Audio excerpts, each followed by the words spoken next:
these providers are getting black market products and someone died. I actually said a prayer in that moment. Like, can you just take me and my boys out of here? People who are at the top, they're collaborating. There is nothing worse than a mother feeling like she can't be the full role of a mother to her kids. Yeah. I just learned this about myself in therapy. I'm talking exact emojis, exact statistics. Like, we post lips, they post lips. And that's something that a lot of people put on their Instagram to make themselves look good. Total. Success is any man's game.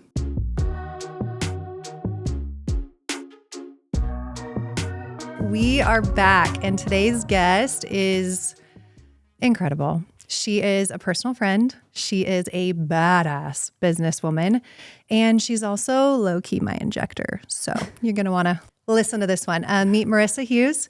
She is the owner and founder of Mavie Med Spa, a highly rated med spa, top-rated med spa in Utah.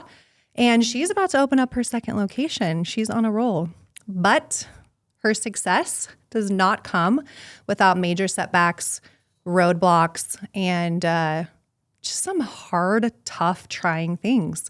So we're going to get into it today, and she's going to tell us all about her and how she built this amazing company. Marissa, welcome. Thank you so much for having me. I'm excited to be here today. Yay. Okay, so I want to take us back to not Marissa, the business owner that you are today. I want to take people back to like kind of where you started, the person you used to be, and we'll build up to like who you are today and what you've built. Yeah, so I grew up in a small farming town called Arlington, Arizona, population of like 150 people. Like, I always joke there's 3 things in Arlington. There's a Baptist church, a post office, and a bar, and that's it. No stoplights, no grocery stores, no gas stations. Grew up very humble beginnings in a 3-bedroom, 2-bath mobile home, of which my parents still live in. We lived on a dirt road, no grass, no front yard. It was just this like desolate desert. And I didn't have a lot. I grew up with nothing, but I had everything that I needed, you know, and I found happiness there. And I always was a dreamer. It's kind of interesting. I look back at my childhood, like I always knew I was going to leave Arlington and I was going to just like do some amazing thing, but I didn't know what. I always knew I wanted to be a nurse. And after high school, I moved to Southern Utah to go to SUU to start school for nursing. And, you know, when I think about like who I was before, a lot of it was that deeply rooted belief system that I grew up with, that I have everything that I need with just the basics. And when I look at who I am now, it's like the success, the monetary gain that comes with success, that's just a bonus because I'm used to having nothing, you know. Yeah. I went to school for nursing at SUU, ended up getting married. I always said I'd never move to Utah because that's where the girls move to get married young. And then I did it and I got married young. It was way too cold there coming from Arizona. And so I moved to St. George and finished nursing school there. And I kind of was just in this hamster wheel. Like I knew I was supposed to do something bigger and better with my life, but I didn't know what that was and how I was going to get there. Started working at the hospital and was working nights, and I was just killing myself. And I went through a couple other positions, and yeah, I just, prior to Mavie, I knew I was supposed to do something bigger and better. I didn't know what that was. I want to touch on what you said a little bit earlier, that like space of like you knew you were supposed to do something bigger and better with your life, but you didn't know what. Take me like to that, how that felt, because I feel like so many entrepreneurs have this weird sense of identity where they almost kind of don't fit in with the rest of the crowd. They know they have this drive in them. They have this unique ability to create something bigger than themselves, but that's not the norm. Yeah. And you feel a little bit like an alien sometimes. Yeah. Tell me like how that felt in that space where you were like, I don't know what's coming, but like something has to. Yeah. I mean, I think in every position in, you know, nursing, I started off at the hospital working nights. I was just a normal nurse. You know, I was a nobody. They would give me 12 patients at night instead of the standard, you know, 3, 4 that other floors were able to get. And they would be like, well, give it to Marissa because she can handle it. Ooh.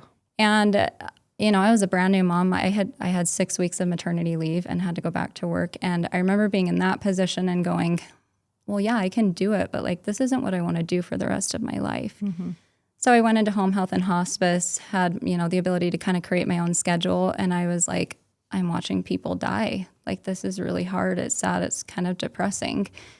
I want something more. I ended up going to a nursing facility, which I said I would never do. And it was because I had the ability to get my wound care certification and I was managing a bunch of wounds. And I remember working, it was my first salaried position. Okay. I thought like, I've made it. Yeah. I'm salaried. Like, that's what like the top dogs get. Totally. Quickly found out that just meant they owned me. Honestly, stop for just a minute. Salary, right? Salary people that get to work for like a set number sometimes can get taken advantage of. Oh, for sure. So that continue. Yeah. I was working 60 hours a week. I was wrapping 50 legs a day. I was doing all the admits. I worked my birthdays, holidays, weekends. It didn't matter. And, I had this like disconnect because I wanted to have more kids. And I had 2 kids at the time and they were little. I wanted more kids. Like, I wanted to be a mom. That's what I always felt like I was destined to be, was a mom. Yeah. But then I had this other part of my identity that was, I wanted to be a nurse. I want to help people. And I remember working in that job just going, I'm in a hamster wheel. And the hamster wheel is just spinning faster and faster and faster. And like, my legs are getting really tired. Yeah. And through that position was actually a pivotal point in my career. I was asked to create a cardiac discharge program for the clients there, for the patients. And I only knew one cardiologist in town and met him once during home health and hospice. So I reached out to him and said, hey, would you mind if I put something together? Will you look at it? He said, sure. It never worked out. He was busy. I was busy. And I thought, well, it's probably not going to happen. Well, he called me one day and he said, I'm starting a vein center and I'm looking for a nurse. Would you be interested in applying? And I told him no.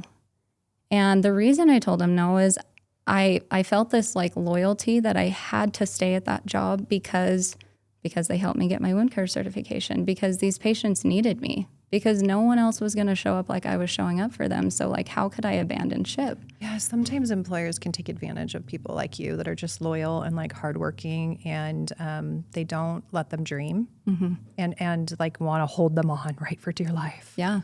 Yeah. So I told him no. And I remember I got home that night and I had a fortune cookie. I'm like a weird freak about fortune cookies. They make me smile. They make me like believe, Yes. And I got this fortune cookie and it said, never let a good opportunity pass you by. And I hurried. I just had this moment of like, what are you doing? And my husband at the time was like, what are you doing? And I texted him and I said, actually, can I meet with you? Yeah. So I went in the next day. They hired me on the spot. And I told him, I said, I know nothing about veins, but I will be the hardest working employee that you've ever had. And I'll figure it out. Mm-hmm. And that was really a change for me. He's my now partner and we can get to that. But he believed in me and he gave me the opportunity to just create within my own capacity. And I really was able to see what Marissa's made of. That's incredible. I feel like having someone that believes in you and helps you see that you can be more, even if you don't know what that is such a game changer. But also one thing that you said that is like really resonating with me is that you followed your gut, right? That fortune cookie. Yeah.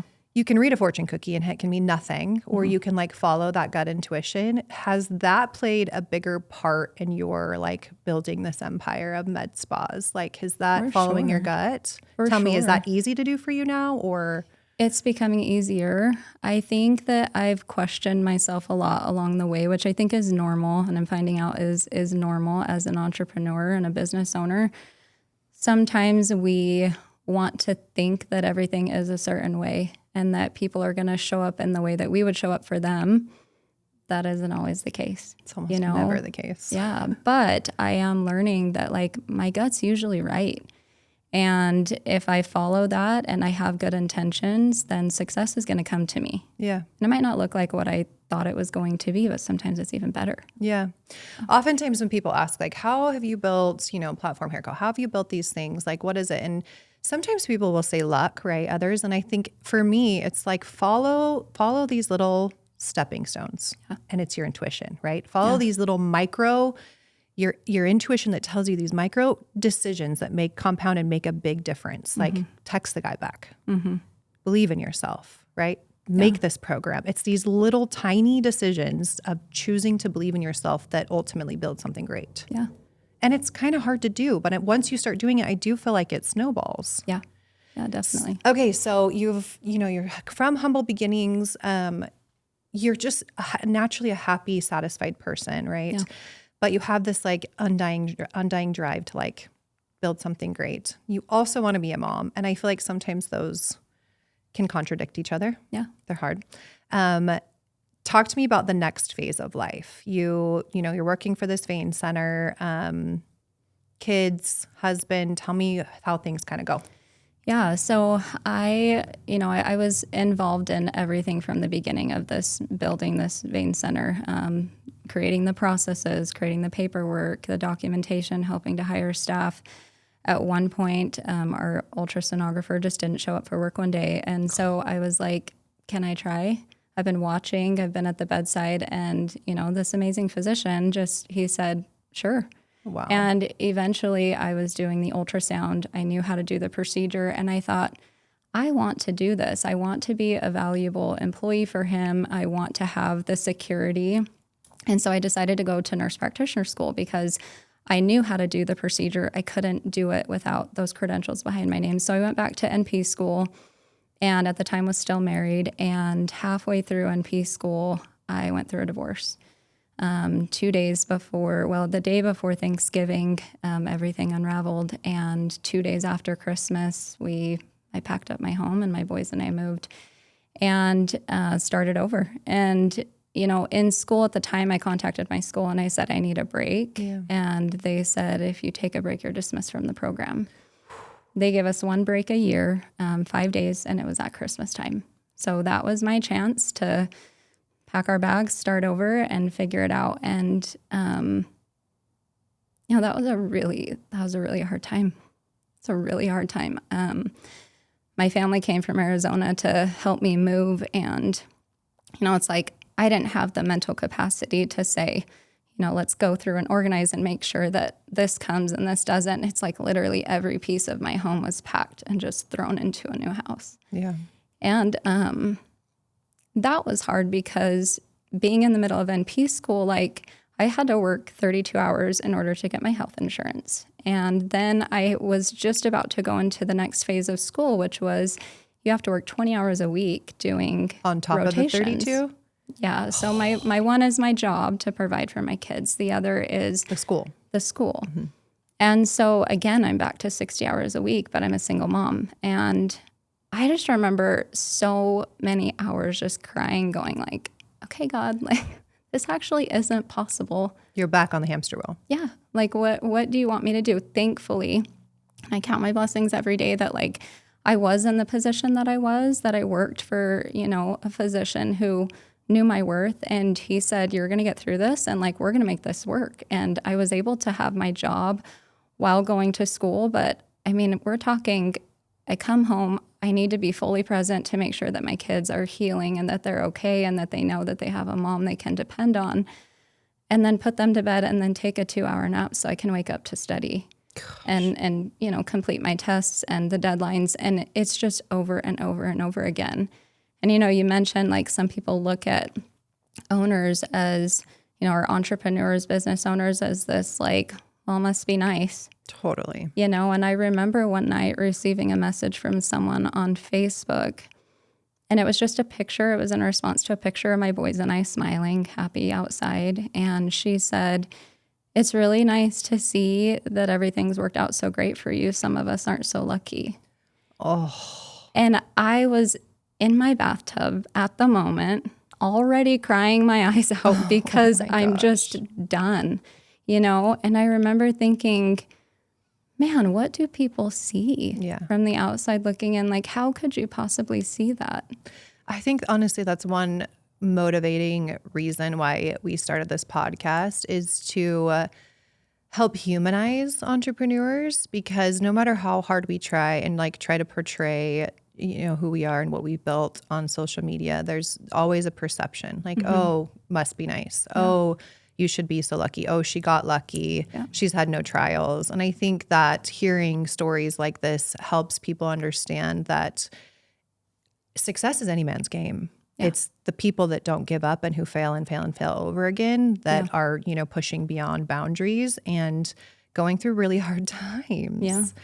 I want to dive back to that day that you packed up and left. You got me emotional too. There's so many people out there that are struggling, that are going through hard times, and are trying to believe in themselves that they can make it. We have an employee right now who's going through a bad divorce, and she's barely holding on.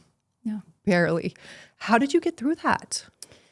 I remember sitting in my bathroom. My family was all there. They were unpacking everything for me. And I just was so overwhelmed by the, hey, Riss, where do you want this? Do you want this here? And I just wanted to tell everybody to get out, Like, I don't care. Yeah. And my family's so amazing. I have the best family. They just showed up and they did what they could for me and tried to ease that burden. But I remember sitting on the floor in my bathroom with the door shut and just crying and thinking like, I don't want to be here anymore. Yeah.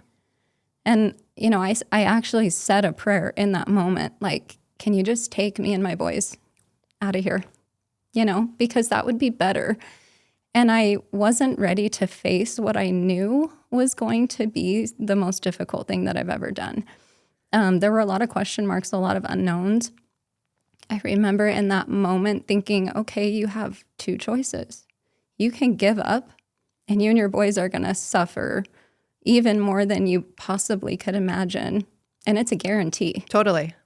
Or you can put your head down and just take one step at a time. And literally it is one step at a time. Yeah. There were days that I would crumble multiple times and have to go in the bathroom and just cry for a second. And that makes me sound like a very overly emotional person, but it's like when you feel like your life is on the line, the floor is crumbling beneath you and you actually can't stop it. Right. And you have these babies that are depending on you. My boys were 6 and 3. Jeez. And I, that was a defining moment for me. Like I had to make a choice. I couldn't stop school. And thank goodness I didn't. I mean, I could have quit and it would have been a heck of a lot easier, but thank goodness I didn't, because when I went to NP school, my goal was not to start a med spa. Right. I didn't know anything about aesthetics. Right. So it's a blessing. And sometimes it takes one day at a time. I will say too, I have a hard time accepting help because I don't want to be a burden to people. Right. But I had angels come into my life and I had to receive that help. I had to let them. And how great is that other people were able to recognize that I needed a helping hand. And, that's when I had to start relying on nannies to help take care of my kids. There is nothing worse than a mother feeling like she can't be the full role of a mother to her kids. Yeah. Being a mom and not knowing how you're going to get by, right? We also rely on a nanny because I, like you, had that just undying drive to do something bigger, but that comes with compromise. Mm-hmm. You need help. Yeah. And going through nannies and having to hire new nannies is honestly one of the most vulnerable things. It makes you feel guilty. It makes you feel like you can't take care of your kids. You should just not have any drive, period. You should just sit at home and be with your kids, which is honestly one of the hardest jobs ever. A full-time mom, hardest job ever. For sure. But it just is this array of emotions of what you said, accepting help, but also it feels like you're breaking inside. You're not doing the right thing. Yeah. So whereas you're so grateful for the help that you also feel like you're incapable. Mm-hmm. It's this pull and tug of this, emotion inside of you. Well, and then you're also depending on someone else where it's I'm at work. I can't call off when my nanny calls off. So what do I do? Right. And then I'm dumping my needs on someone else last minute because someone else didn't show up. It is so hard. It's really hard. I want to talk about how you said it's hard for you to accept help because I also am this way. Mm-hmm. And I just recently learned that being hyper independent is a trauma response. Yeah. Yeah. I just learned this about myself in therapy. Yeah. I've been super hyper independent my whole life, and accepting help from others has been a struggle for me. Yeah. Thinking I can do it all, but the trauma response comes from people not showing up in your life in times or ways that you need them to. So you almost shut off that need to have someone help you. Yeah. And you just decide you're going to tackle it all, right? But it becomes this, again, snowball effect where you're this superhuman and you build up these like reserves and barriers and no one can enter them. Is that how you felt? Yeah. I mean, yes, 1,000,000%. So when I went through my divorce, it was that next year I started feeling this like anxious feeling of like, I need to do something to secure my future for my boys and I without the help of a man. Yeah. And I need something that no one can take away from me and no one can take away from us. And it's interesting because I spent 5 years as a single woman. I didn't date. Like that was my sacrifice. Like I wanted to be dating and go out and have fun on the weekends. Like I wanted to do all of those things, just but have like companionship. Yeah, but it wasn't the priority for me. Like my kids and making sure my kids were okay and that they had me in their life as much as possible. And then once I decided to start Mavie, like that was the priority, right? Well, then fast forward 5 years, I meet my now boyfriend. And the first thing I say to him is like, I don't need you, just so you know. I don't need you. Like, I will be your friend and, that's great, but like, I don't need you. And in therapy, my therapist... Our trauma's showing. No, really. My therapist also told me, she said, you've been in a state of independence for so long. Yeah. And now you're trying to step into the state of interdependence. And it feels so uncomfortable because you've had your head down for so long. Everything that has needed to be taken care of, it's like you face it a little bit or you put it in a box. You have to prioritize, right? It's this like, you just put your head down and go. Yeah. And now your box is overflowing. Yes. And so, there's like this period of sacrifice for a time and you're in this state of independence. It's really, really hard to let people help you because you feel like, well, I didn't ask to be a single mom. And you didn't ask for me to need your help. Right. So it's hard. It is. It's weird. Would you suggest for people kind of going through something similar to do that, to put their, just in your opinion, to put their head down, work, get themselves kind of taken care of and situated, and then look for companionship? Is that? Absolutely. Yeah. Kind of work on yourself first. Yeah. Well, you know what? I had a lot of judgment for that, by the way. I mean, you should have heard the rumors. As to why Marissa's still single. I mean, everybody and their mother wants to set you up with someone that they know, right? Definitely. And when you decline, it's like I even had somebody say she must be a lesbian because she's like, and you're sitting there going, oh, really? Also, no shade on lesbians. Like, whatever, you just don't want companionship right now. But I will tell you what it did for me and for my kids. Like, I became so confident and comfortable with myself, and I know exactly who I am, and I know exactly what I want. If I had rushed into a relationship, I was not healed. I was not prepared. I have the most amazing boyfriend, and he and I see things so closely in that regard. It also allowed me to teach my boys a lot of valuable lessons. Yeah. My focus was on, hey, we're a team. And I know this is so hard and it's like not how we envisioned our life, but like we're going to create something magical. And my boys have been a part of building Mavie with me. And I've got 2 little like mini entrepreneurs. Like, of course, they're just amazing. Yeah. And on the flip side of that, let's say, you took a different route. You decided to quit. You got into a relationship quick, right? Let's like trade this for the other scenario here. That would have been a lot easier in the moment, but so much harder in the long run. Yeah. Right? Like you would have taken a little bit of a burden off of you by quitting school and like maybe even finding companionship just to fill the void. But down the road, what lessons would you have taught your sons? You wouldn't have had the job that you couldn't have grown in the ways you needed to grow. I think sometimes people think that taking the easier way out in the moment is the right thing to do. Yeah. And the reason I think people are so successful as entrepreneurs is because they understand that it's a moment. Yeah. And it's hard. And those moments might last years. Yeah. But they understand that it won't last forever and to grin and bear it and then continue. Yeah. You have to succeed. Okay, so this kind of puts us into the point. So how did you create Mavie? So what were the next stages? Like, tell me everything. Well, so like I said, I just had this like kind of anxiety, honestly, like for the first time in my life, just going, oh my gosh, well, like, what if my boss dies and then like this big corporation comes and clears house? I have a great job, but like, that's also not security to me. All of a sudden, the definition of security changed. Right. And so I started seriously considering my options. I write and sing music. I thought maybe I'll just like move to Nashville and like I'll just pursue music. Yeah. And then I'm like, okay, not smart. I don't really want my kids to like, that would be a really hard thing as a single mom, right? Oh my gosh. So I thought, okay, not that. And I was just praying for an opportunity. And it's kind of funny how it all unraveled. We had this medical assistant. Her name is Hannah. I love her dearly. She'll kill me for sharing this, but she always had wonky brows. Yeah. Like, and we would tease her about it. We'd be like, Hannah, why are your brows that way? And like she's intentionally, or just her muscles were wonky? no. So she's like, well, it's the Botox. And I'm like, well, I don't think it's supposed to do that. Now, I had never had Botox. I thought Botox is what you put in your lips to like make them big, right? Totally. But we'd always tease her. We're like, Hannah, I don't think that's supposed to be that way. And so she'd be like, well, why don't you go and get trained and then you can do it? And, I'm like, well, maybe I will. Yeah, and you're like, I think I could. So it kind of turned into this joke.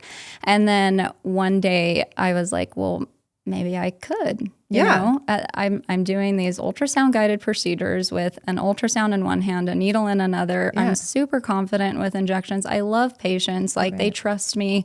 So I started doing some research. Like, what is this aesthetic thing all about? I found a conference in Denver, Colorado, and it was kind of an A to Z, like how to run your own med spa. Cool. And I was like, I'm going to go check it out. Yeah. Totally not qualified to be there. I'm in a room with like all these other people who already have their own businesses. And I remember sitting in that room and envisioning this med spa. And I was like, this is what I'm supposed to do. Oh my gosh. I texted my then boss and who's the now cardiologist. who's now my partner. Yeah. I said, I'm going to start a med spa. Yeah. And he said, whoa, wait a minute. Hold on. I'm sure he was like, you're off your rocker. Like you're having a midlife crisis, And I came home and I just said like, this is what I'm doing. Like I want to do this. And so that started the process. He and I had already built his vein center to be a very successful practice. We were smooth as butter. Like he had his strengths, I had mine. And it just worked. And so he said, how can I help? And we, the building that we're in right now was about to be underway with construction. And I said, do you think if we did this, that they would give us space in the building? And he said, absolutely not. There's no way. They don't allow, non-entities to be in their building. And I'm like, well, let's just ask. And he asked, and they said yes. Oh my gosh. And I still remember him coming to my office and he's like, holy crap, they said yes. And I was like, okay, well, we got to figure this out, you know? And so I did. I didn't have a mentor. I had never stepped foot in a med spa. I had never had Botox. I'd never even had a facial. I had never even dyed my hair or waxed my eyebrows. Wow. So I was like, we've got to, but I knew that I knew I was supposed to be in that space. You also are so good with people and like wanting people to feel good. And so that comes with the territory. You had strengths in that way. You could bring something different to the table than just like, well, let's just pump you full of stuff, right? Well, the other thing that I thought was so interesting, and it really is part of what solidified like our foundation and our purpose of Mavie.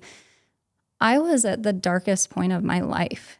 I went to this conference and I remember sitting there going, well, when I just went to the bathroom just now and looked in the mirror, like, I don't even really feel like I recognize myself. Mm-hmm. Like life had kicked me in the face and it showed. Yeah.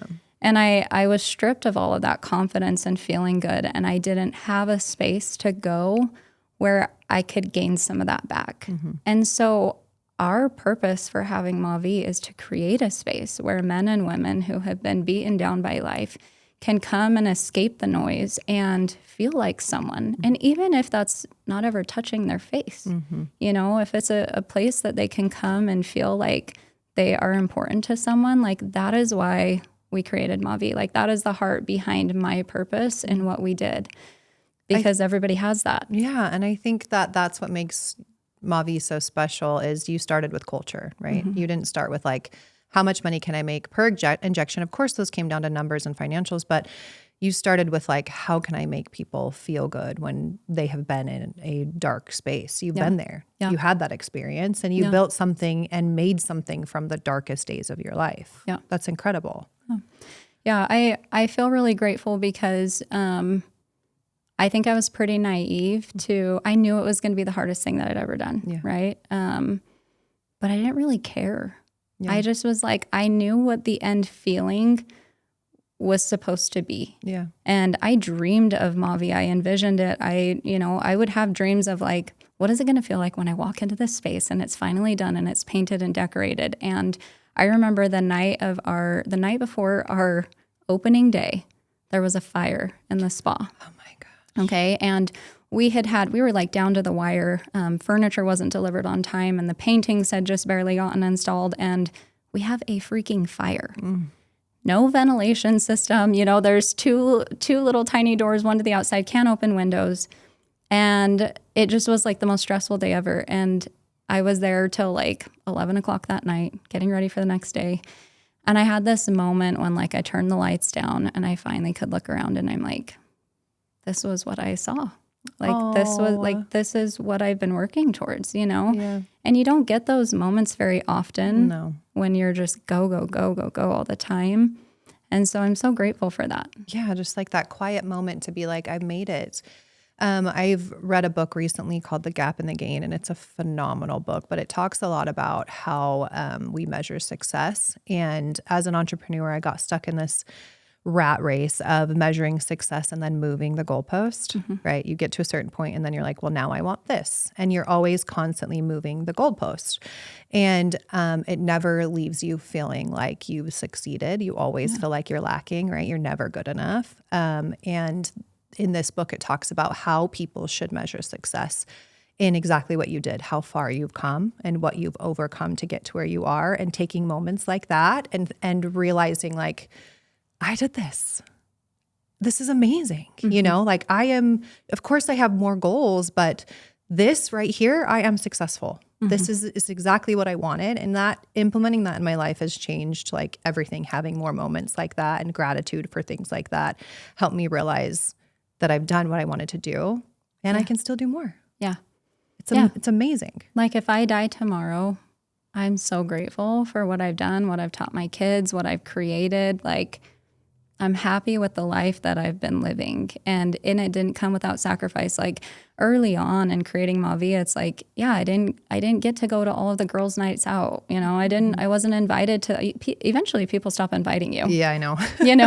And it's lonely. You're like, well, now I've kind of become like this introvert. And there's a difference. It's like at some point you have to be very, very picky with the time that you are giving, And where you're putting your time. Yeah. So I want to talk about where Mavie is now, right? Like how it's grown. And then I want to jump backwards after that and talk about some of the struggles. Like people that are building businesses right now, there's a lot of internal struggles. And I think I would like people to just normalize that it's normal to have some really tough things happen as you're growing and building. Yeah. So tell me where Mavie is at now. Yeah. So we are about to open our second location. I didn't think about this until just a few days ago, but like we will be the first med spa in Southern Utah to have 2 locations. Wow. And that's a big risk, that puts a lot of pressure on you, but I know it's the right thing. But it's taking a lot of work. Like we are undergoing multiple huge projects at a time, bringing on, 5 new team members, undergoing a website revamp. There's just a lot of things. A lot of moving parts. Yeah, and tell me revenue. Don't give me an exact amount, but tell me kind of revenue. Like, are we in the multi-millions? I'm not sure I feel comfortable answering that. Okay. I'm not sure I feel comfortable answering that. Okay, so we're successful. But everybody's got to have their crap together to make this work. Totally. You know what I mean? It's team effort.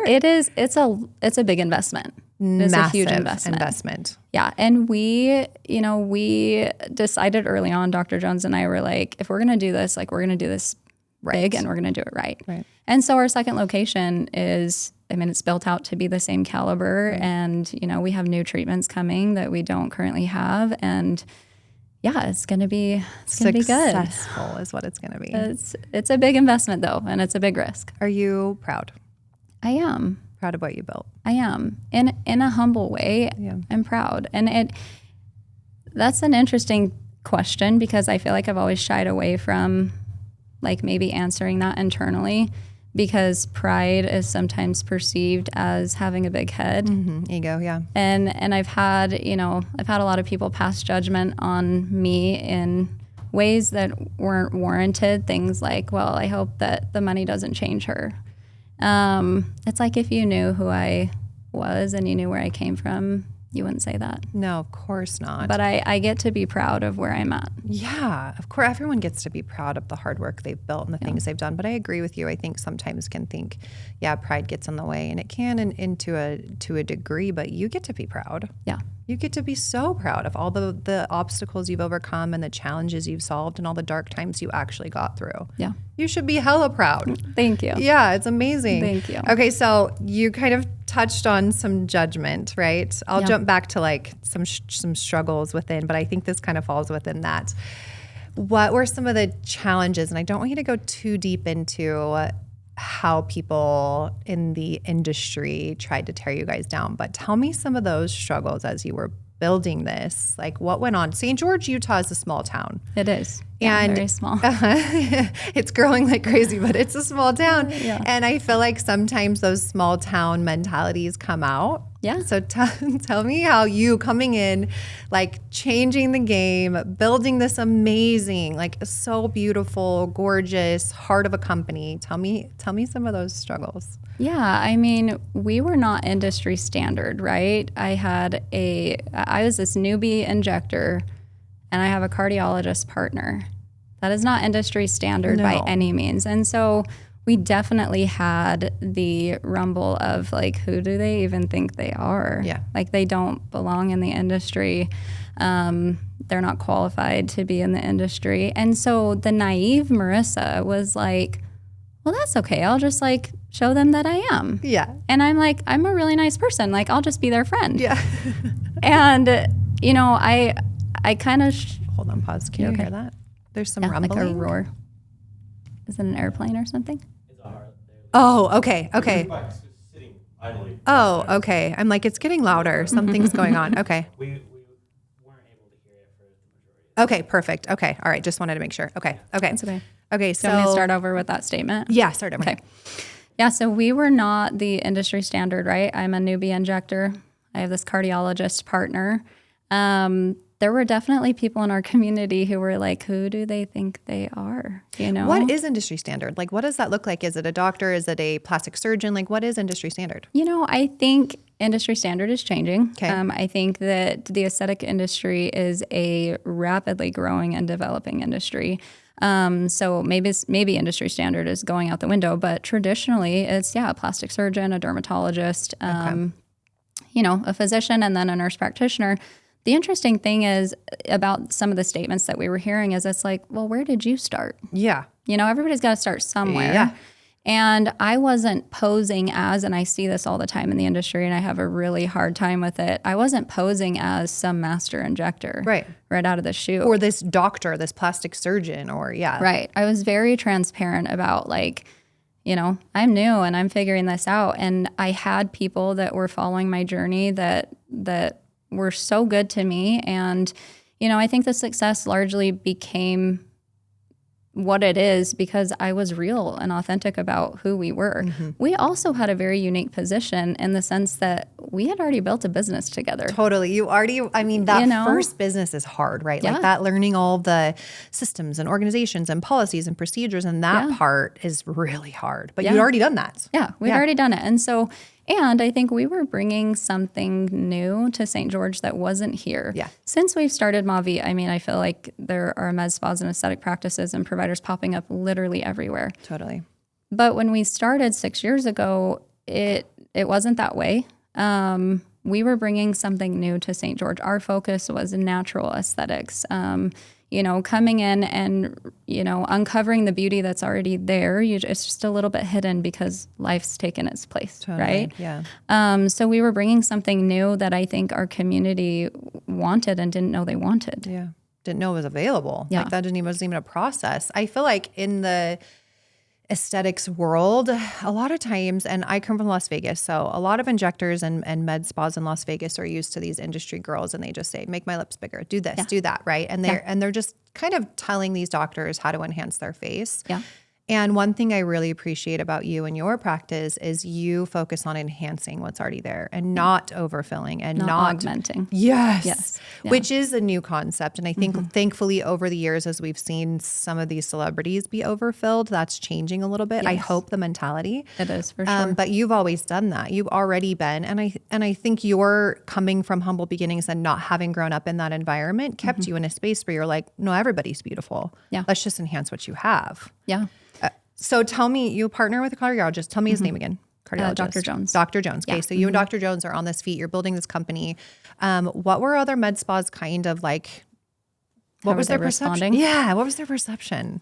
You know, I think I realized somewhat early on that like they must feel threatened by us because I started hearing things, patients that were leaving their practice to come and try out Mavie. We were, mind you, we were only in a tiny 1-room suite in the hospital. Wow, I love that. We went from the 1 room to our current location. And, I'd hear these things and I'm sitting there going, well, why? What's the purpose? Well, now knowing what I know, if you can instill a kernel of doubt into a patient's mind about somebody else in town or everybody in town, it kind of locks them in, right? That like you're the only place that they should be. Gosh. And we saw that. I mean, we saw everything from copying like our Instagram, right? I've never bought any followers. I've worked really hard for every follower that we have and every like and every comment. And it's this dumb game with the algorithm. But you're appreciative and it shows, and you're real and authentic and it shows. Well, at the time, I didn't have any, hardly any followers. And we were working really hard to be creative with content and just educate people. And we would post something and an hour later it would be posted on, this Bigger Med Spa's page. I'm talking exact emojis, exact statistics, like we post lips, they post lips. And it became so obvious that patients started screenshotting it and sending it to me. Wow. And I'm like, okay, it really infuriated me at first, right? When you feel like I'm working so hard to be creative and then somebody's just taking it and lifting it. Yeah. But I finally got to this point where I'm like, if they are copying me, it's because they aren't creative enough to do it on their own. Yeah. So like, let me just keep doing what I'm doing. Oh yeah. They can't have your brain. Yeah. They can't have your creativity, and they can't have what you're doing. You have to focus on the future and moving forward and not worry about, let them pick up your behind, Yeah. Well, and I can't be them, right? As badly as I wanted to be to their number of following and to their size of their location. And yeah, I wanted that, but I didn't want it bad enough to like hurt someone over it. And copy or instill fear in your clients, I feel like that fear trapping is such a insecure way of trying to run a business, right? Like instilling fear in other people and talking badly about competitors just to try to keep your clients. It comes back. It bites you in the butt. For sure. It eventually comes full swing and the clients see right through it. Yeah. I think I just realized like I'm going to have to work harder. I'm going to have to work harder and I'm going to have to prove myself, not to them per se, but to patients in the community to combat any of that they might be hearing, and St. George is a small town. It's like people talk and it always comes back. And so I just realized, you know what, it's okay that they don't respect me. Like I respect myself enough to like put the work in and to grind and put my head down and just be me. You've done that your whole life. Yeah. It was just continuing that same motion. I think for any listeners out there though, that are going through something similar where they're trying to build something and they're finding people are copying them and finding people are trying to maybe even steal clients and that kind of a thing. What do you have advice for them when they're experiencing that? Yeah. I mean, we still experience it. Yeah. Gosh, it never goes away. It doesn't go away. I think all you can do is just know and have so much confidence in what you've created that the right people are going to stay. It's just like in your personal life, right? Like I used to worry about making sure that every single person in my friend circle or my contact list, like is taken care of and that they're seen by me and they're heard by me and, making sure that everybody's okay. You cannot control every aspect of that realm. It's a very complex, like web. And I think a lot of people function off of insecurity. And, you know, I still have a couple practices in town. It's like they've blocked me for unknown reasons, but they're still watching everything I do and they still copy what I do. Yeah. And it's like, that's okay. It's okay. It tells me that like they're not in a great place. And, you know, there's the concept of like community over competition. When I got into the industry, I was like so excited about that, right? I'm like, everybody be friends and everybody like cheer each other on. And I quickly realized that's something that a lot of people put on their Instagram to make themselves look good. Totally. And make themselves feel better. But like when the rubber meets the road, like, are you actually willing to be friends with your competitor? They're not putting it into practice. Right. They're speaking all the right things to make sure people think they're doing that. Yeah. I've always said like people who are at the top, they're collaborating, right? They're helping each other. They're telling secrets. They're telling people how they're sharing tips, tricks, tools. Yep. This is the website that helped me build this. Yep. People at the bottom who are living in that like scarcity mindset, they're competing. Yeah. They're competing for others. They're, you know, instilling fear in others. And I think it's eye-opening to see where you fit on that spectrum, right? Yeah. The more you collaborate and the more you can help others grow, the more you grow. Yeah. You don't stay in that bottom where you're competing and backbiting. For sure. You know? Okay, so let's jump back to some of the struggles with building it. You had, you know, some struggles with other competitors trying to bring you down a little bit. Structurally and like building up your clientele, how hard was that? It was tricky. Yeah. Because I didn't have a mentor. I had to attend an absurd number of trainings. I was traveling to, you know, learn from other people who had experience, but I didn't have anybody here that I could lean on. And so that became difficult because, like I said, I had to kind of prove myself. I relied on my ability to connect with people and establish true trust with people. And I was honest in my position of what I was comfortable doing and what I wasn't. If I wasn't trained to do something, and I see this all the time when I'm having to correct work, you look at someone and you go, that provider should have never done that procedure because they didn't know what they were doing, right? So I had to stay true to what I knew how to do and not cross that line. And it's a tempting line, right? It's like, well, if I put one more syringe in your face, I'm going to make this much more money. It's like, it was not about that to me. Mm-hmm. It was about treading more on the line of, I'm going to give you the best results possible. I think the other tricky part about building is employees, right? Mm-hmm. I look back to some of the employees that I had, and I can honestly say they have all served their purpose because they all taught me something along the way. Right. And sometimes you got to go through some bad apples to find the good ones. Yeah. I've experienced everything from office managers taking my proprietary information over to someone else to help them start a practice twice. I've experienced, last year we had to fire someone who had been stealing from us for 3 years. And someone that I loved so much, like she was like a little sister to me. She had my garage code. Oh my gosh. I mean, I've experienced all of those things. And I think when you're building a business, like employees, to be honest with you, is one of my least favorite parts because I want to be friends with everyone. And I care so much about these people that I employ. I'm very picky when I hire someone. And when I hire you, I'm not just hiring you to fill a spot. I'm hiring you because I see potential in you and I want to give you that same degree of success that you're searching for too. Right. And help to develop you into something great and like help you achieve your dreams too. And so when you're betrayed by someone that you employ, that's extremely difficult. It's so hard. We've had experiences like that too. I mean, take our education, take our whole like proprietary your systems. And try to build something on their own.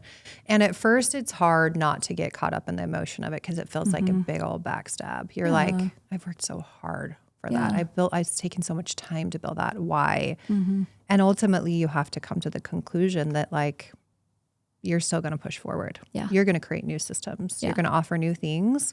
Yeah. And they're going to have your old things because they clearly, whoever they're, doing it with, they're not innovative enough to create their own. Mm-hmm. So you are already in a better position but it does hurt. Yeah. It feels like a backstab. It does. And I think I've struggled with that for a long time. Like last year was a very trying year for me personally, professionally. And I had to remove like my soul a little bit from my business in the sense that like I couldn't carry the weight of the pain of other people's choices and the way that it was affecting me. I couldn't. Right. My boyfriend's like, you got to take a step back. You know, you can't be all of the things all the time. And sometimes people are going to make choices that are absolutely wrong. Can't control it. It's out of your control. Yeah. Yeah. So I think this is my personal opinion and it's my professional opinion. So we do a lot of business coaching, and in every single conversation, arguably the hardest part for people is employees, like you had said. Building employees, growing employees, trusting employees, training employees, like it is something so hard. So do you have a process, like an interview process or a system where you take them through and kind of almost vet them to, I mean, you don't know everybody, right? And you can't know their intentions forever, but is there a process that has helped you eliminate the personal side and be more business and like, this is what I'm looking for? Well, we started doing kind of a 90-day trial period with everyone. Yeah. Because everybody says all the right answers in the interview, right? They will be the best version of themselves in the interview process. And I've kind of like shifted some of my questions. I always like joke with my team. I'm like, now I've started asking people like, how do you feel about constructive criticism? Everybody, it's almost like a canned answer. It's like, is this chat GPT? Truly. They're like, I love it. I welcome it. I want to be told. to learn. I want to be told when I'm doing something wrong. I've now added to that. Okay, but are you going to be butthurt after I give you the constructive criticism, or am I going to be able to feel that? Are patients going to be able to feel it? Are your teammates going to be able to feel it? How do you handle How do you handle it? Yeah. Because it's coming. Yeah. And, you know, I think I have to go with my gut. And sometimes my gut has been wrong, or people have shifted, you know, and they put on this front and this persona in the interview process. And then you get them into action and you're like, what? Yeah. Hello? Yeah. And that's hard because also nobody wants to have turnover. There's a lot of judgment. And there's a lot of judgment. There's a lot of judgment behind it. And it is very expensive. It's like you just took all this time and money to train somebody. Yes. Taught them all your processes, and then they can't perform. That's hard. I'm so very grateful for the team that I have right now. Honestly, I feel like last year was this like shedding process, and in the moment, I was just thinking like everything is crumbling. Like this cannot crumble. We're about to open our second location. Like this cannot crumble. And I just kept getting this little inkling of thought that no, it's opening up the doors for something better. Yeah. And our team has come together. Like I've got a few employees that have been with me from the beginning. They're phenomenal. I've got new members of my team that are just so amazing. And I'm so hopeful and happy and optimistic about this year and where our team is at and what we've been through. And the ones that have been through the hard with me, gosh, they're even better than when they started. Yeah, of course. You know, you've invested in them as much as they've invested in you. Yeah, I love them. So my dad used to always say something to me growing up when I had something bad happen, right? Like I was really disappointed about something, kind of like a turnover or someone not working out or something you had really like high hopes on. And he would say, when this thing disappointed you, like some will, some won't. So what? Next, move on. And I told this to my husband the other night. I was like, I said it again. I'm like, some will, some won't. So what? Next, move on. Let's go. Like, let's, you know, and it is something that in business, you kind of have to be like, I'm going to feel sad for a minute. Some will work out. Some won't work out. That's life. Move on. You know, everyone experiences the same thing. Yeah. Okay. I want to ask a question though. How do you give criticism? How do you give feedback to people? I'm working on it because I discovered, especially last year, that my way might not be everybody's way. Correct. Right? So for example, I try to do it with the most like love, warmth, heart, hands, hugs, you know, I mean, like I really do try to give it with like as much kindness as possible. Yeah. But you know, some employees, if you tell them in a group setting because you feel that would be more appropriate rather than making somebody feel like they're singled out, then they come to your office and say, well, I would rather you just pull me aside and just tell me. And I'm like, okay, noted. For that employee, I have to do it this way. But then the other employee doesn't like it that way because they feel singled out. Right. Everybody, I don't think there's a right answer on that, except that I just try to do it with as much warmth as I can, because I will have grace with my employees. Like, it is not a realistic expectation to think that everybody's going to come in and just perform like robots. It's like, that's not real life. And I don't want a team like that. But I do have high standards. I have high expectations. And, Dr. Jones and I have worked really hard to make Mavie what it is. And that comes with performing at a high level. Absolutely. So I try to give constructive criticism in the way that I feel their personality wants and needs. Right. And sometimes I don't. And I ask for grace from my team too. Right. Because it might not always be perfect. And there's also instances when it's like, from the owner's standpoint, they can't see that you were up until 1 a.m. working on a project that benefits them and your patients the night before. You're exhausted. You've talked about this subject a million times in team meetings. And then when it happens again, you're like, okay, guys, we got to make this happen. There's a lot that they can't see too. And so I'm so grateful for my team members who understand that side of it too. And like, I'm a real person. I'm a single mother, and my kids have demands that I can't meet sometimes when I'm at work. And, when my dog gets sick and needs to go to the vet, it's like all these things happen in the middle of the day. I come out of a room, I have 100 unread text messages. Like, that's a lot. It's a lot to deal with. It's a lot of pressure. So I need the grace too. Yeah, grace for grace. I think as you give grace to other people, this allows them to give grace to you too. Yeah. I'm a big Brene Brown fan, and she says clear is kind and unclear is unkind, right? Having clear expectations for people. But that doesn't mean that everyone wants expectations the same way, right? That criticism we work with a company, and we've implemented it in our culture, and it basically, we have them all of our employees take an assessment, and it basically shows them how their brain functions. It tells them like how they problem solve, what their communication style is, what their time management skills are. So we go through that with everybody, and we tell them like, these are your strengths. These are things that you're going to struggle in, and we're going to operate in your strengths, but you are going to receive feedback. Yeah. And correct me if I'm wrong, but this is how you like to receive feedback. Because I can read all of that from this thing, and we implement that for our culture. And it makes a big difference, because I'm talking to them in the way they like to receive information. I'm giving them feedback in the way they want to be given feedback. But the trial and error of trying to figure that out with every employee is tough. Oh, it's so hard. It's like your kids. You can't parent them the same. You have to parent them differently. Yeah. That's hard. Okay. So if you could give one, two, three things of advice to people that are growing a business right now and are struggling with like that employee factor, turnover, finding the right people, what would you tell them? I think you just have to try as hard as you can to like tighten your circle within your business, meaning keep each other close. Yeah. It's just like a relationship. Like, if you don't speak to someone for a week at a time, and then you expect to be able to give them feedback and they're going to be responsive, it's like, who are you? Yeah. Yes. I think we try to do, girls' night out, and have an opportunity to get to know each other outside of the workplace. I try to, make sure that their birthdays are a huge deal, and that they feel valued and appreciated. And, I think just like getting to know them on a personal level, which is hard. Yeah. You have to have that boundary, right? But I believe that is one thing that has made Mavie successful, in the sense that the employees that I've had for a long time, like, they know me. They know my heart. Yeah. They don't listen to the rumble of a disgruntled employee who's in the back butthurt because they got told they need to remember to chart. Yeah.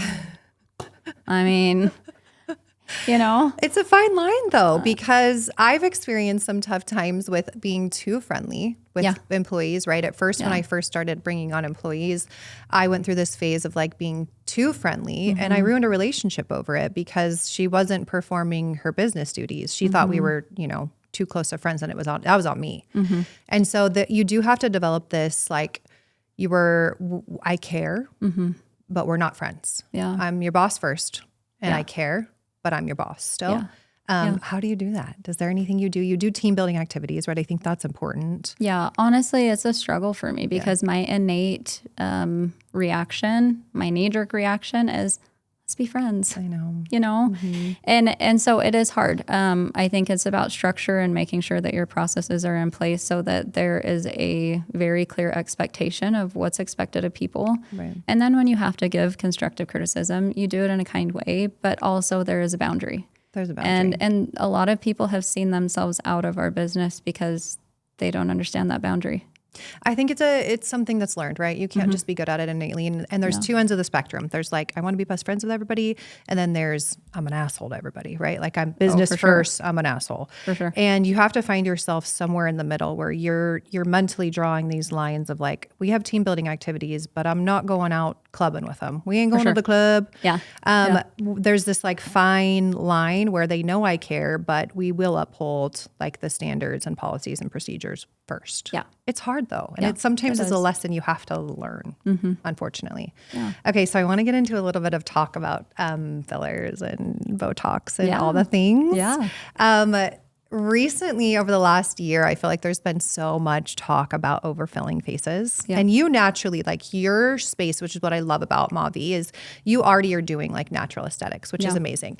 But you see a lot of crazy. Oh, for sure. Right? And even in crazy St. George, like small town St. George, there's probably some stuff you see that is like, maybe a little unethical. I mean, we have like black market products being injected in St. George, Utah. Explain.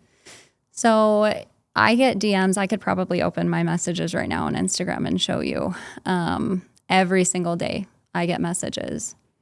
Hi, love, we offer valuable fillers and neurotoxins at a discount. You're talking like from China or from something crazy, right? Yes. They're like these crazy manufacturers. Yes. In the hair world, we do too. Yes. Oh, all the time. 400 of them a day. So anybody can get it. Okay. It's not hard. That doesn't mean it's actually quality though. Oh, no, not at all. So the problem is the packaging looks very similar. Yeah. Right. So how are patients supposed to know? Yeah. But yeah, we have non-hyaluronic acid filler being injected into faces that is having to be surgically removed. I've personally witnessed it in a patient of mine who went somewhere, was injected. She didn't know what it was. She had this very firm lump under her eye. We tried to dissolve it, wasn't dissolving. And I'm like, okay, well, maybe it's a product like, Bellafill. Bellafill's kind of like a cement, like it's not going to break down, right? You don't inject it under the eyes, but a non-experienced provider would. I'm like, I don't know. Well, she had to have it surgically removed. I was able to be in the surgery in which they removed this. And the plastic surgeons are saying, do you smell that? There's two of them. They're talking to each other and they're like, do you smell that? They're like, what is that? They're like, Marissa, she had silicone injected in her face. I'm like, not to my knowledge. Silicone, like silicone. And I'm like, I don't know, not to my knowledge. And they're like, that's not a normal smell. So they're saying like, let's send it off to pathology. They're like, it's one of two things. It's either a cancerous lesion or it's black market product of which we have no idea what it is. And that's what it ended up being. A black market product. Yeah. That did this person go to a provider to get this done? So providers can purchase black market product to save money. Yeah. Oh my God. Yeah. So, I mean, it's happening. And it's the hard part about the industry, right? Because it gives the industry a bad name. Mm-hmm. It makes people fearful of getting injections. But here's what I have to say about that. You do not have to be afraid of getting injections if you're going to a qualified provider. 100%. You don't. Yeah. How does someone know that they're a qualified provider, though? Because I do feel like some people can promote themselves as a qualified provider, or they have the right credentials, but their ethics are off. You know, like how does someone find someone? I think there's a few things you got to look out for. Like if you're going to somebody new, that's not a problem, but you need to understand like their scope of experience, right? When I was new, I wasn't doing advanced areas like the temples with dermal filler. Yeah. Right. So first and foremost, how long has this injector been injecting? Okay. My second question would be, how often a week are you injecting? Okay. Like how much experience? Yeah. Because a lot of injectors it's just one day a week. A hobby. Maybe 2 days a week, or the weekend injectors. Okay. That's going to impact your experience and the quality of the outcomes that you give, right? And so I would ask that. Got to look at some before and afters. You got to look at Google reviews. I mean, it is even okay to ask to see the product that is being injected. Yeah. and make note of it. Yeah. Like so many times patients will come in and be like, well, I don't even know. They didn't even tell me. I'm like, I think that's common for people, which is weird. Yeah. Like we're always talking about, okay, these are the types of neurotoxins on the market. This is what we carry. Do you have a preference? No. Okay. Well, this is what I would advise. This is why. And it's documented in their chart, right? Ethical. Yeah. On the Botox vial, there's a little hologram on it. A non-Botox vial doesn't have the hologram, but it can still look like Botox. It still says Botox, looks exactly the same. It's like $100 bill, right? Oh my If it doesn't gosh. have that on it, it's a cheap knockoff version. It's the same thing with devices too. We see it all the time. There's cheap versions of the Pico. Right. I could get one from China for like $2,000 Wow. instead of $250,000. So got to do some research. You got to do some research. Yeah. Okay, I have to tell you a crazy story. So I went to this provider. She shall remain unnamed for now, but she just looked at my chin and like told me that I needed Botox in my chin. Right. So I was like, Which I love, by the way. Yeah, I love Botox. I love Botox in the I love chin. that. So, and I was like, yeah, I mean, I can see, and like when I scrunch my chin up, you can see it's like super. What do they call it? Like orange skin. Like it's like Like an orange pill. gravelly. Yeah, like an orange pill. So I think it's a good thing. Whatever. So I was like, sure, yeah. So she injected it in my chin. Didn't think anything of it. And as like it's starting to kick in, I like take a video of myself, right? And I like lift my chin. Did you see this video? I did see Yeah, this video. you did. Of course you did. Okay. So I lift my chin, right? And it like rumples super crazy. You can look on TikTok because it has 13 million views. It popped off. It's like this outline of projection here, but then indented in the middle. People were calling it a choner, a chin boner. I was like, oh my gosh. Fantastic. So I got like, it just popped off. It did not want it to go viral, but it went viral, right? Yeah. This like awful, weird chin. There was so many crazy comments on it. And it stayed like that for a while, right? And after talking to like normal actual providers, I reached out to her and sent her a picture of that provider. And she was like, yeah, that's normal. And I was like, okay. Probably should have had more injected or differently injected or something. Yeah. I haven't gone back since to do any chin because I'm scarred from that. But I feel like providers, if you have questions, they should answer, right? For sure. Yeah. Yeah. So the funny thing about that is ABC News reached out to me recently. Oh my gosh. And I'm like, oh, heck yeah. I've been doing some interviews. I've been doing, this is my moment to shine. So I get on the phone with this ABC News, right? And she's like, hey, I'm calling in regards to your chin video. Oh my gosh. Turns out Daily News picked it up in the UK, wrote a whole article about me and I didn't know. Yeah. So she's like, I wanted to like dig in on some research because we just recently did a raid in New York City because of exactly what you're talking about. Yeah. These providers are getting black market products and someone died. Yeah. So like, I didn't realize that there could be such a like unethical black market version of aesthetics until that moment. And I was like, oh my gosh, the amount. So she was telling me like, can you tell me what kind of research you need to do? So I'm so glad you said what you said. Like, ask how many times they're injecting per week. Look at before and afters. Look at the hologram on the Botox vial if that's what you're wanting. Do the research because there are unethical practices out there. Well, and there's a lot of, I struggled with this in the beginning because like I said, I didn't have a mentor. Right. I saw so many self-proclaimed experts. Yeah. That's a big thing right now. We're the number one in this. Well, and speaking on stage at some of these conferences that I'm going to, and I'm like, I know you, and you actually inject 1 day a week, maybe, and you don't even have any before and afters. It's like, so it's part of the tricky part of aesthetics is it's not heavily regulated, and it should be. And I think, I didn't know that. Yeah, AmSpa, the American Med Spa Association, they are working tirelessly to help with some of these issues, but it's a big beast. It's the fastest growing industry. And Utah is the number one, fastest growing state in the U.S. for aesthetics. Shameless plug, Mavie is number one. So you're so sweet. If you need an actual ethical provider, that's where you go. You're sweet. It's hard because, there should be a process, a standardized process. It's like when somebody gets trained to inject, it shouldn't be a weekend injection course and then here's your certificate, you're good to go. Wow. There's not let's go through the anatomy. Like this isn't like years long. I mean, in nursing school, you learn anatomy, right? Okay, but you learn it through the entire body. You're not like hyper-focused on the face. You're not hyper-focused on the face. And in these injection trainings, it's like there's some of that, the basics. But I mean, we didn't talk much about like complications. And I remember I did one training. Here's your certificate. And I'm like, holy crap, I'm just supposed to go start injecting people? Like that just doesn't feel right. So I went and did another training. My very first model that I injected at that training, she comes back 2 weeks later. She was a friend of mine. Her eyebrows are all wonky. We call them the McDonald arches. Like she only had movement like right here above her brows. Some people like that.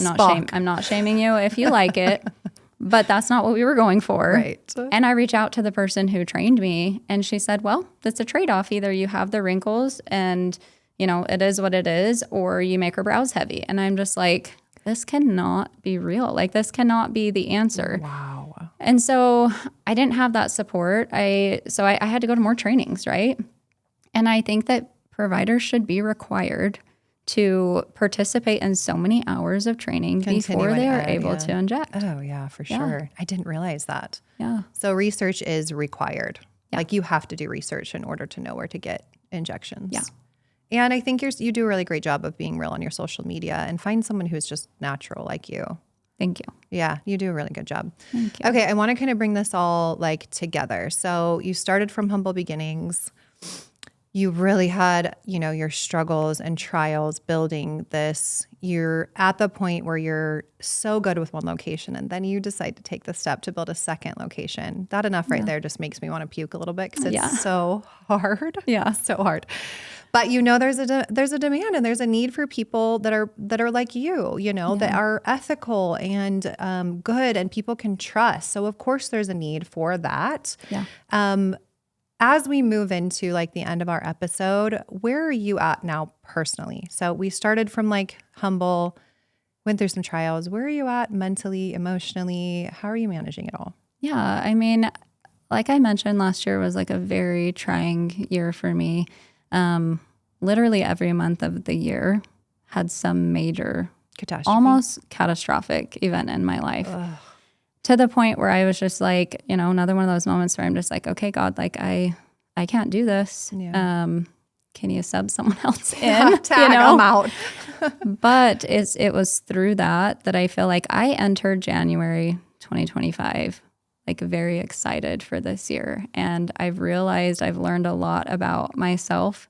I've learned a lot about other people. I have tightened my circle to a large degree. Mm-hmm. I read a quote that said, surround yourself with people who will fight for you in the rooms that you're not in. I love that. And that is like one of my new mantras. Yeah. Because I believe that, the loudest voice in your head is going to win. Mm-hmm. And if you're surrounding yourself with people who are negative, who are putting you down, who are doubting you, who are criticizing you, you're going to start to believe it. Yeah. Right. And this is a big deal to open a second location. All of my energy is being put into that while still maintaining a role as a good mother and a girlfriend and, being present in our children's lives. I'm just very hyper-focused right now. Yeah. With you tightening your circles, let me pry here for just a second. Did you experience some pretty rough times with people last year? I did. Professionally and personally. And the hard part for me is like in my life, when I look back at, my upbringing, grade school, high school, college, I don't have fallouts with people. I just don't. I love people. I'm a very forgiving person. I'm not easily offended. And when you start a business, that's interesting because sometimes, you will encounter people who are easily offended and then they make it personal. Right. And I struggled with that. Like I mentioned earlier, like my innate desire is to just everybody's going to be friends. And I had to kind of remove my soul a little bit because I have for the last 2 years experienced some harassment and some targeting that I never could have imagined possible and has nothing to do with my business. Like personal attacks. Yeah. We are almost out of time, but I really want to get into that portion. Are you willing to kind of open up and share some of the nitty gritty stuff that has happened to you if we do another episode with you? Yeah, for sure. Let's get into it. Okay. Yeah. As we wrap this up, I got one more question for you. What is something you've had to unlearn to get you to where you are today? I've had to become really, really good at being okay, being misunderstood. I love that. And that's like hard. Really, really hard for me.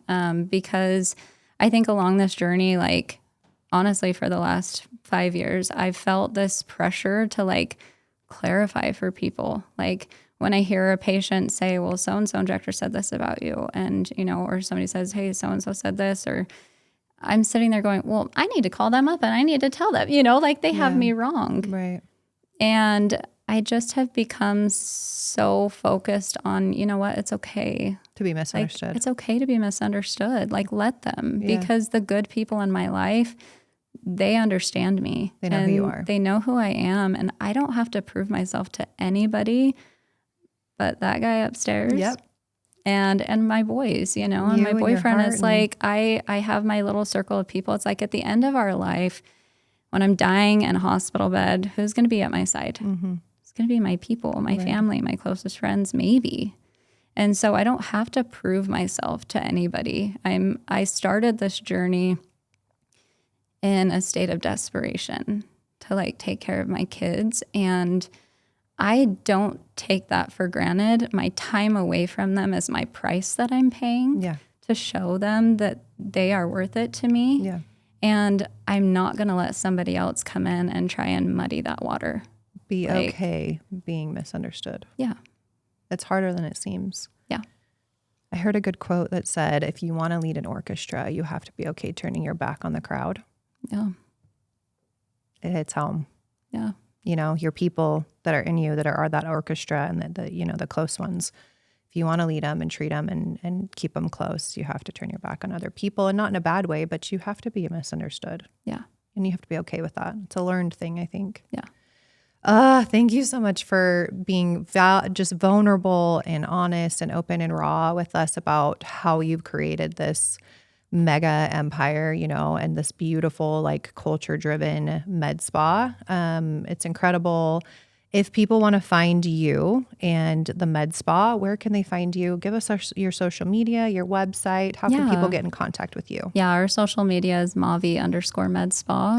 Spell it for them. Mavie.